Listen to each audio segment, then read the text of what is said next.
जय माता दी।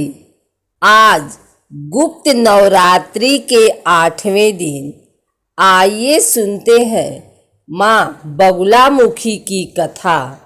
गुप्त नवरात्रि की अष्टमी पर भक्त माँ बगुलामुखी की पूजा अर्चना करते हैं। 8वीं महाविद्या बगुलामुखी है।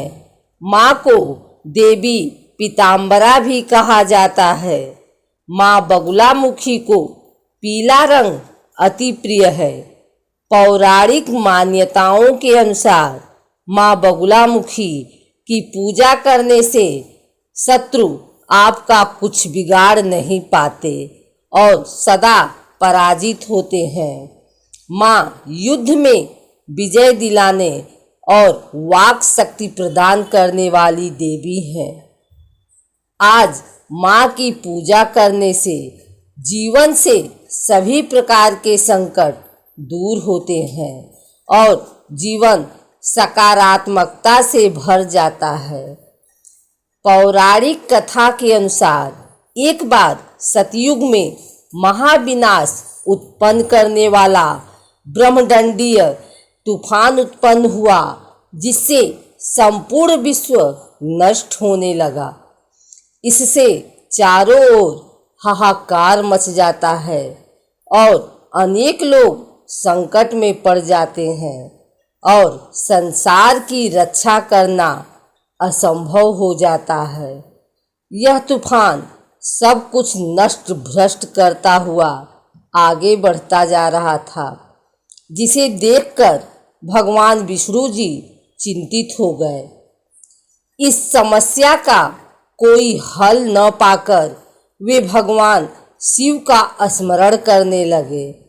तब भगवान शिव उनसे कहते हैं कि शक्ति के अतिरिक्त अन्य कोई इस विनाश को रोक नहीं सकता, अतः आप उनकी शरण में ही जाएं। तब भगवान विष्णु हरिद्रा सरोवर के निकट पहुंचकर कठोर तप करते हैं। भगवान विष्णु ने तप करके महात्रिपुर सुंदरी को प्रसन्न किया तथा देवी शक्ति उनकी साधना से प्रसन्न हुई और सौराष्ट्र क्षेत्र की हरिद्रा झील में जल क्रीड़ा करती महापीठ देवी के हृदय से दिव्य तेज उत्पन्न हुआ। उस समय चतुर्दशी की रात्रि को देवी बगुलामुखी के रूप में प्रकट हुई। त्रैलोक्य स्तंभिनी महाविद्या भगवती बगुलामुखी ने प्रसन्न होकर विष्णु जी को इच्छित वर दिया और तब सृष्टि का विनाश रुक सका। देवी बगुलामुखी को वीररती भी कहा जाता है, क्योंकि देवी स्वयं ब्रह्म शस्त्र रूपिणी है। इनके शिव को एक वक्त्र महारुद्र कहा जाता है, इसीलिए देवी सिद्ध विद्या हैं। तांत्रिक इन्हें स्तंभन की देवी मानते हैं। गृहस्थों के लिए देवी समस्त प्रकार के संशयों का शमन करने वाली हैं। सारे ब्रह्मांड की शक्ति मिलकर भी इनका मुकाबला नहीं कर सकती। शत्रुनाश, वाक सिद्ध, वाद विवाद में विजय के लिए इनकी उपासना की जाती है। इनकी उपासना से शत्रुओं का अस्तभन होता है तथा जातक का जीवन निष्कंटक हो जाता है। किसी छोटे कार्य के लिए 10,000 तथा असाध्य से लगाने वाले कार्य के लिए 1,00,000 मंत्र का जाप करना चाहिए। बगलामुखी मंत्र के जाप से पूर्व बगलामुखी कवच का पाठ अवश्य करना चाहिए। स्वरूपः नवयौवना है और पीले रंग की साड़ी धारण करती हैं। सोने के सिंहासन पर विराजती हैं। 3 नेत्र और 4 हाथ हैं। सिर पर सोने का मुकुट स्वर्ण आभूषणों से अलंकृत है। शरीर पतला और सुंदर है। रंग गोरा और स्वर्ण जैसी कांति है। सुमुखी है, मुखमंडल अत्यंत सुंदर है, जिस पर मुस्कान छाई रहती है जो मन को मोह लेता है। सृष्टि के रचयिता ब्रह्मा का ग्रंथ जब एक राक्षस ने चुरा लिया और पाताल में छिप गया, तब उसके वध के लिए माँ बगलामुखी की उत्पत्ति हुई। पांडवों ने अज्ञातवास के दौरान माँ का मंदिर बनाया और पूजा अर्चना की।